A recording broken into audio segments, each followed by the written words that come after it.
Samuel is lying down in the temple. It's really a shrine. And we can presume that he is asleep because the narrator interjects, Samuel did not yet know the Lord. Samuel thought that Eli had called him, and it took 3 tries before Eli, who was nearly blind, realized that God was calling Samuel. At first, neither Samuel nor Eli understood that it was the Lord who was calling Samuel. But it was in this interaction between them that their eyes were opened and they understood that the Lord was calling the boy. Last Saturday, I happened upon a broadcast of the NPR show Radiolab. It was titled Invisible Hand. They were exploring the phenomenon of familiar systems that work beautifully without anything in charge.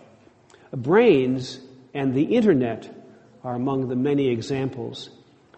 No neuron tells another what to think about. In the same way, they talked about ant colonies, and no ant gives directions or instructions to another. Ants interact by means of smell. When one ant smells another with its antennae, it can assess whether the other ant is a nestmate and what task the other ant has been doing. The pattern of interactions produces the behavior of the whole system.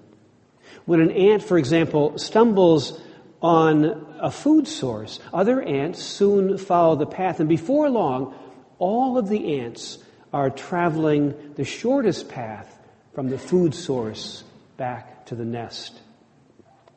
Then they told the story about a man, Sir Francis Galton. He was a scientist, an elitist, he's actually a cousin of Charles Darwin, who believed that the masses of people were the epitome of irrationality and stupidity. Galton was the founder of the eugenics movement, the belief that only a few people had the characteristics necessary to keep societies healthy. Eugenics was very influential in the early 20th century in America, shaping our immigration policy. Some groups of people were considered unfit and were banned from entering the United States. Well, in 1906, Galton was at a county fair in Plymouth, England, when he came upon a weight judging competition. A fat ox had been selected and placed on display, and members of the gathering crowd were lining up to place wagers on the weight of the ox after it was slaughtered and dressed. For 6 pence, you could buy a stamped and numbered ticket and make your guess. Well, no one guessed the exact weight of the ox, but some came fairly close, and prizes were awarded, and people went home happy.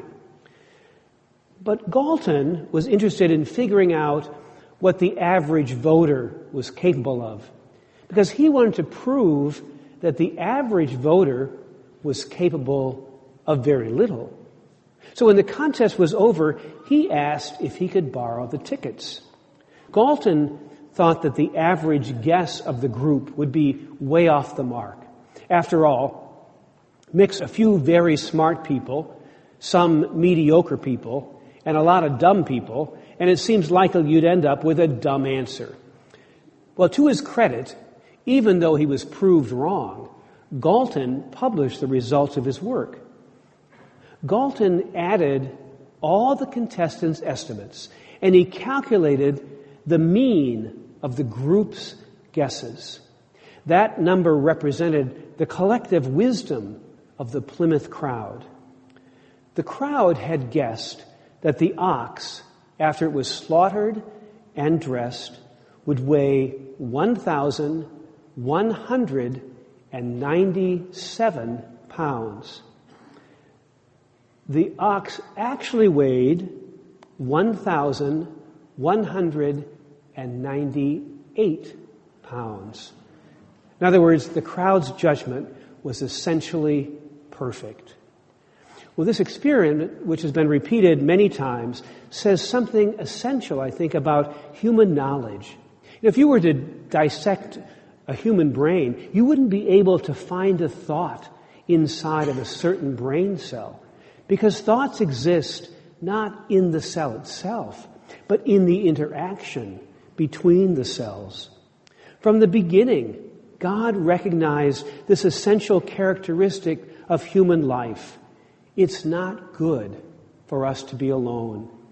We are only complete in our interaction with one another.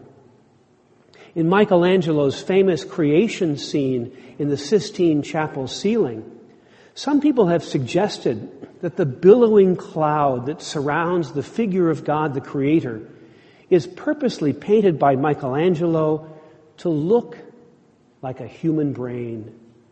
In the spark God passed to Adam in this painting wasn't just life, but also intellect. After all, Michelangelo had written in his sonnets that he thought intellect was a divine gift, and there was a brain right there in the painting.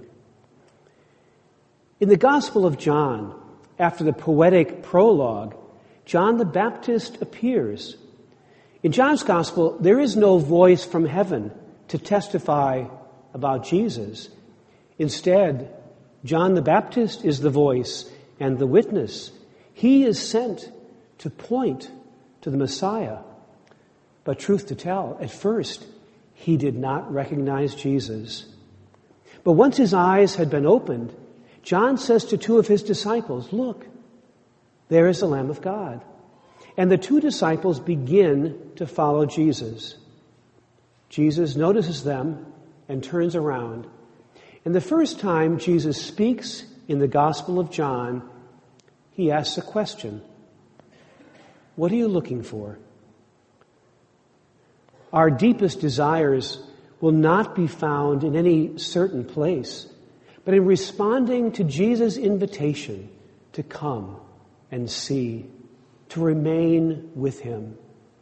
St. Augustine said, "You have made us for yourselves, O God, and our hearts are restless until they rest in you." It is in the encounter between Jesus and disciple that we come to recognize God's presence among us. St. Matthew puts it this way in his gospel, "For where 2 or 3 are gathered in my name, I am there among them." We cannot be Christian alone. It is in our coming together, in our interactions with one another, that God is present and life is full.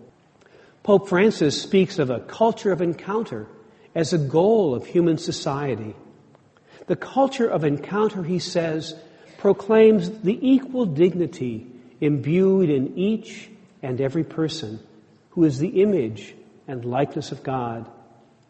To see the world through the lens of encounter, the Pope said, is to realize the presence of God all around us, connecting us to each other through ties both visible and invisible.